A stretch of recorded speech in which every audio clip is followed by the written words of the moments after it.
Good afternoon. My name is Charles Hodges. I'm one of the founders of Tribute Senior Living. Our special guest today is Dr. Paula Grammas. Dr. Grammas was instrumental in the formulation of our philosophy and our interventional techniques to try to better the care model for our seniors and slow the progression of dementia and its trajectory. Dr. Grammas, welcome. Thank you, Charles. It's a pleasure to be here. Uh, Dr. Grammas comes to us with a very exemplary experience level of bench research. She's certainly a neuroscientist, but also a bench researcher. Dr. Grammas was the executive director of the Garrison Institute of the Aging at Texas Tech when we met, and I was seeking out a researcher that would really lead us in a different direction than the industry was moving, and Dr. Grammas has certainly fulfilled that role. Since then, she has been the inaugural executive director at the George and Ann Ryan Institute for Neuroscience at the University of Rhode Island. So, Dr. Grammas, you've been so instrumental in what we've tried to do at Tribute, and we would like to talk today just informally about some of the new things that have happened in the research for dementia and Alzheimer's. Wow. There's been, as you've said many times, people have looked where the light's good. They spent their last 30 years seemingly on the same issues, and we really haven't progressed that much as an industry. Tribute's goal is to go a different direction, and you've been the leader of that in our research efforts. So give us just a little bit of the history of where people have looked and where we are going as far as Alzheimer's research. Well, first, Charles, I'm happy to be back at Tribute. As you mentioned in our introductory comments, we've known each other a long time, and I think the philosophies behind Tribute very much reflect my interest in Alzheimer's research all these years, and how potentially we might be able to make a difference in people's lives using the knowledge that we've gained in research to see it applied in the way that we're doing at Tribute. It's very exciting, and I'm always happy to be here and be a part of what you're doing. So. Well, that's great. You've been a great friend to Tribute, and I think you've instilled a lot of very important things in our minds as far as our care model. You've been a champion for people to pay attention to inflammation and the role inflammation plays in the trajectory of not only dementia and Alzheimer's, but just in overall health in our seniors. And I think because of all of that philosophy that has been really instilled in us through your research, we've incorporated some techniques and things like our very proactive anti-inflammatory shakes. We serve a really high-powered shake at Tribute, and I really believe that has saved lives during COVID, because our people our residents are so enthusiastic about participating in that, and where you wouldn't be able to probably get a general population to take supplements on a regular basis, we really make our shakes so that the antioxidant-rich mixture that we use, and we supplement with turmeric, ginger, cinnamon, and a lot of the other supplements that we feel like serve that purpose to help inflammation.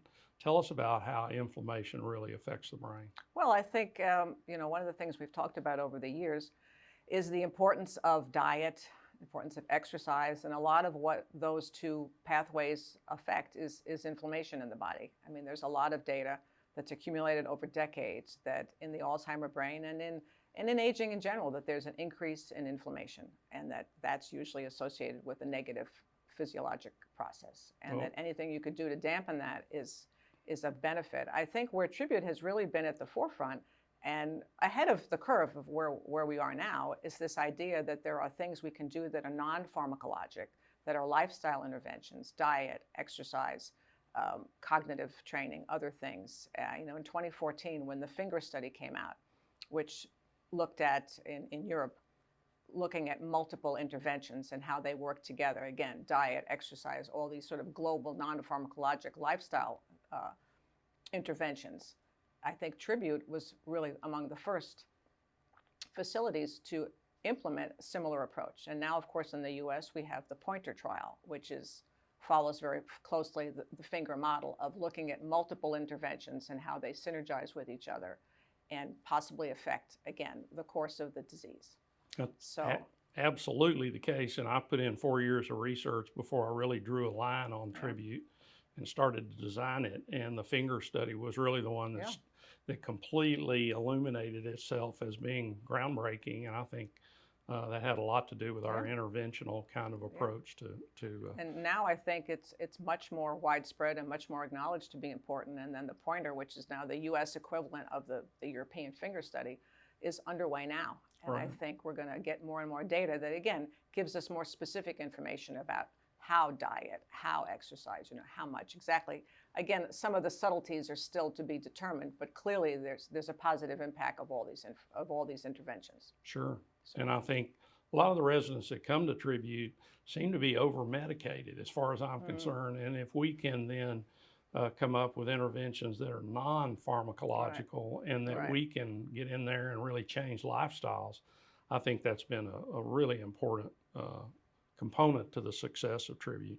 Now, there's been some new drugs out, and I guess Aduhelm is one of the new drugs. Give us the researcher, scientific side of an opinion on Aduhelm. This new drug, which is Aducanumab, and now it's got the new trade name, has really caps the end of a long period of study in Alzheimer's disease that has focused on looking at a particular protein in the brain, amyloid. So amyloid has been touted by many as being causative for the development of Alzheimer's disease. Now, that's a very controversial statement. Several of us who are in this field have not embraced that concept, but many have. So for 30 years, it's really, whether you like it or not, has been the focus of Alzheimer's research. And at the end, today, we now have a drug that targets amyloid. We have Aducanumab. And I think it's interesting to think a little bit about how the approval process came, because I think it's very instructive to the field. And there's a lot of controversy of whether this is good or bad. And if you ask 50 different scientists and doctors, you'll probably get some different opinions. But basically, the focus has been on amyloid. And the drug has shown to lower amyloid in the brain. So it's being touted as a first ever medicine that gets at the root of what's going on in AD. As you know, there's been no approved medicine for AD since 2003, since Namenda. And all the drugs up until today that people use to treat Alzheimer's are what we call symptom-modifying drugs. They're not disease-modifying drugs. And the proponents of Aducanumab would say this is the first drug that's ever been approved now for AD that is a disease-modifying drug. But that's predicated on the idea that amyloid is a disease-causing protein. And again, that's still to be determined. The FDA approved this drug based on, gave it accelerated approval based on this concept of using what we call surrogate markers of clinical benefit. So they acknowledge that Aducanumab has not shown clinical benefit in the studies that Biogen presented to the FDA did not show clinical benefit, but they showed the ability to lower amyloid. And that based on that, they feel that using this as a surrogate marker, that there could be clinical benefit.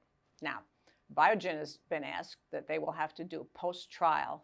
They have, I think, up till 9 years to produce post-trial data that validates that this surrogate marker is, in fact, correlated with clinical benefit. So the jury will be out for a period of time. And I think what makes this particularly concerning as a precedent, the idea that the FDA has approved a drug that this is not new, using surrogate markers as for basis for approval. But the idea, I think, that you use a surrogate marker where there is still controversy as to whether or not it is in fact linked to clinical benefit is pretty new.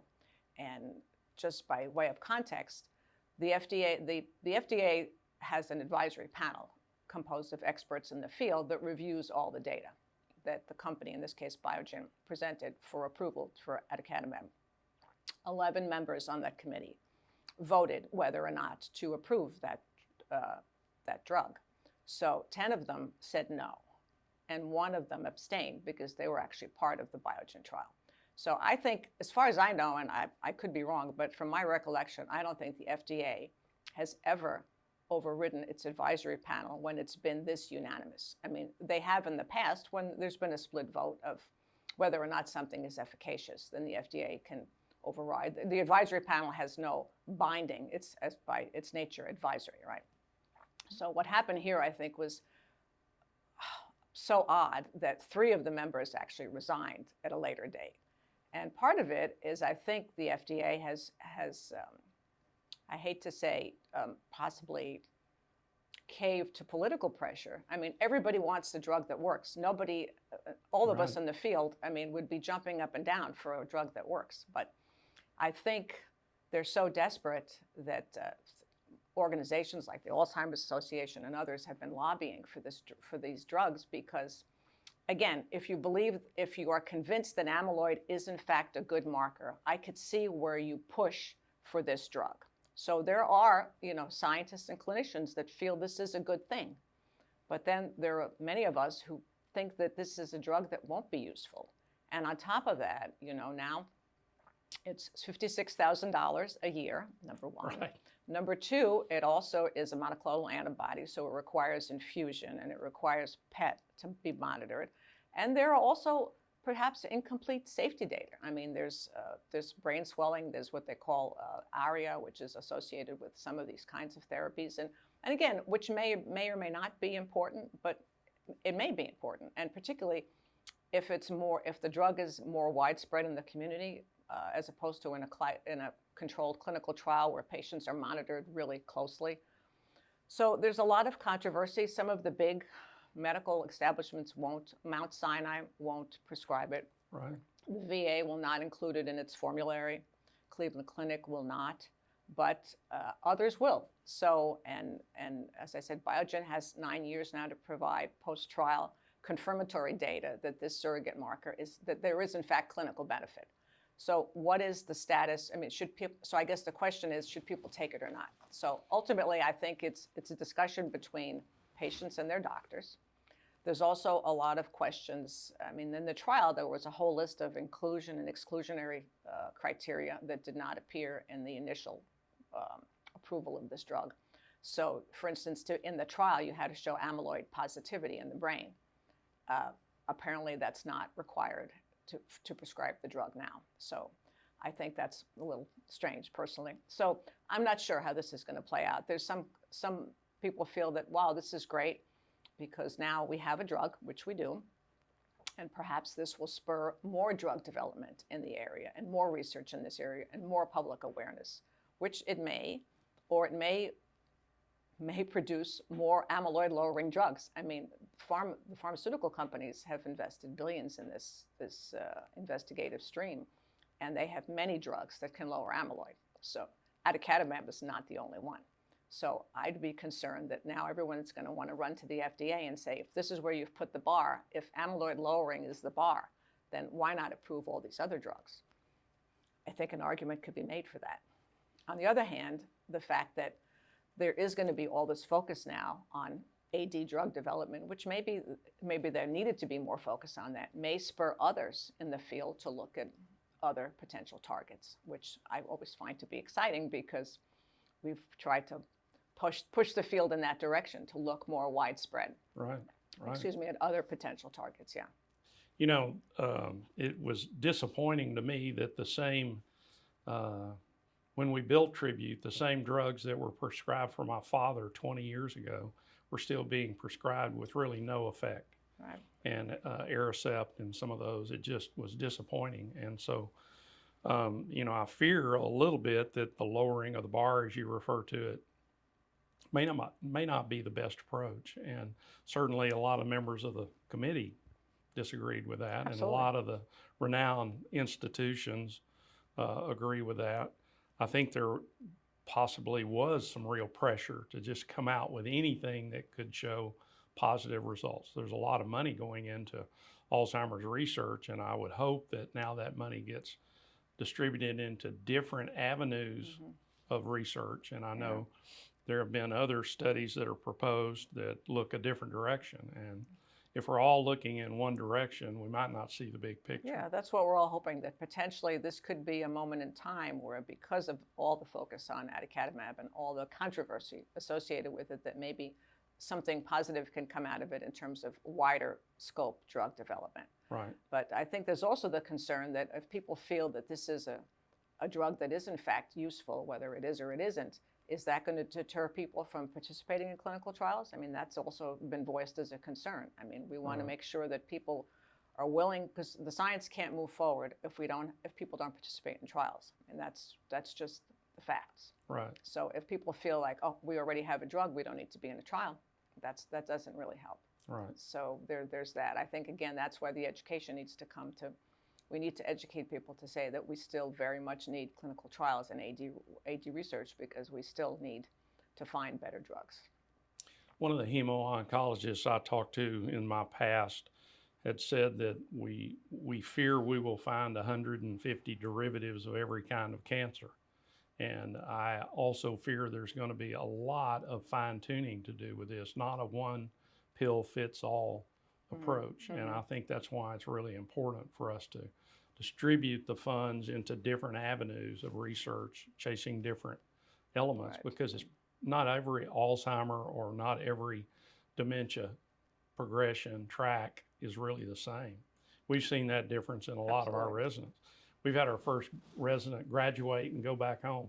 Yeah. We love it. We think that's the greatest victory we could have. But I think that a lot of the things that you have taught us are globally important for non-pharma treatment and non-pharma conditioning and intervention. So we're really grateful to you for everything you brought as our Chief Research Officer. Thank you. So Dr. Grammas, we've talked a lot about vascular compromise. We've talked about sedentary lifestyle. We've all kind of fallen into a sedentary, particularly during COVID, a sedentary lifestyle, and we've been leaning on fast food and takeout and all the things we shouldn't do. Talk to us about the vascular system and how that directly correlates with the brain. Well, again, you know, when we think about the things that we know are positive for reducing risk for dementia, same thing for reducing risk for coronary events, it's diet and exercise. So a lot of diet and exercise, you would think, what do they impact? They impact, obviously, lots of systems in the brain, but one of the major focuses of their impact is the vascular system, blood vessels.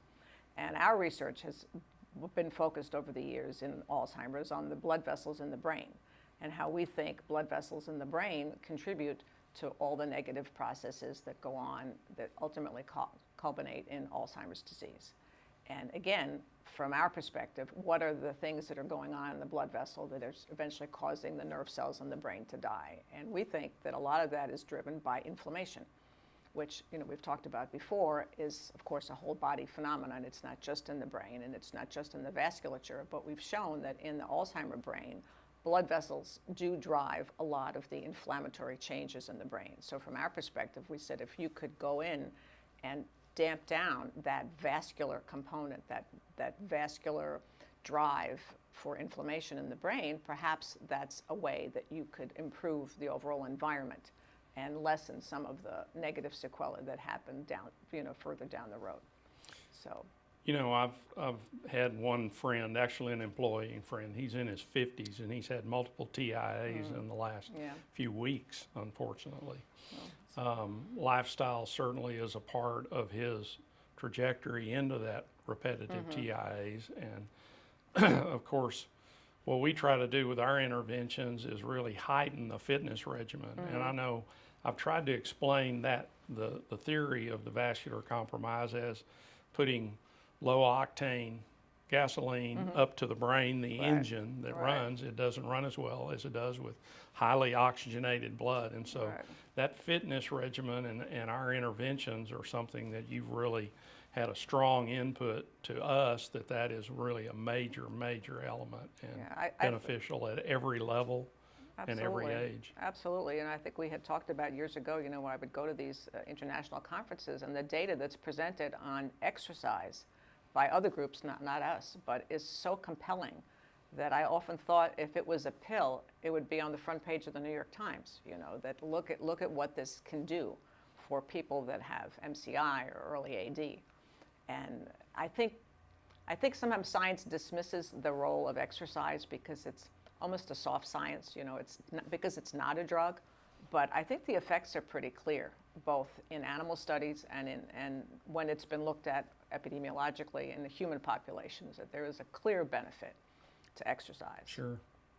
I think as our population grows, we're going to encourage our residents at Tribute to be available to participate in whatever formal or informal research studies that we can do. Sure. And so I'm hoping there will be, I'll call them micro studies or micro research projects, but I'm hoping they come along so we can be advocates of those and really invite and sponsor these types of studies. And I know you've got some studies in the wings right now. So we hope that will come to pass. Absolutely. Right. Dr. Grammas, thank you for being a part of Tribute. I'm grateful.